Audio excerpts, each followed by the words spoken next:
විදේශගත ලාංකිකයන්ට ලැබෙන්න යන ආදායම වැඩි වෙන්න යන්නේ නැත්නම් මුදල වැඩි වෙන්න යන්නේ මේකට ප්‍රධානම හේතුව තමයි ඩොලරයේ අගය. ඉතින් රුපියල අප්‍රමාණය වීගෙන යන අවස්ථාවක් මේක.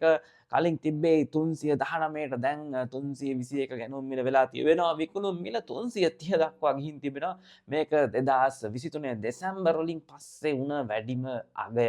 ඉතින් මේක ටිකක් බැරෑරුම් තත්ත්වයක්. මේකට ප්‍රධාන හේතුන් ගොඩක් තිබෙනවා. ආනයනයන් වැඩිවීම, අපනයනයන් අඩුවීම, එහෙමත් නැත්නම් වෙනත් බලපෑම්, මේ කියන්නේ මැද පෙරදිග තත්ත්වයන් ආදී වශයෙන් විවිධ බලපෑම් තියෙනවා. සමහර විට අර හැක් කරන ඒවා මේවා ඔක්කොම බලපාලා තියෙනවා මේ තත්ත්වයට. ඉතින් මේක නිසාම විදේශගත ලාංකිකයන් උපයන ඔවුන්ගේ මුදල වැඩි වෙලා තිබෙනවා. ලංකාවට මේ සල්ලි දාපුවාම එහෙම නැතුව පිටරට ඉන්න අයගේ මේ වැටුප් වැඩි වෙලා එහෙම නෙමෙයි. හැබැයි ඔවුන්ට වැඩිපුර මුදල ලංකාවට දාන්න පුළුවන්, වැඩිපුර රුපියල් ප්‍රමාණයක් ලංකාවට දාන්න පුළුවන්. ඉතින් මේක අපි දන්නවා, මේක අපි කලින් අත්විඳලා තියෙනවා.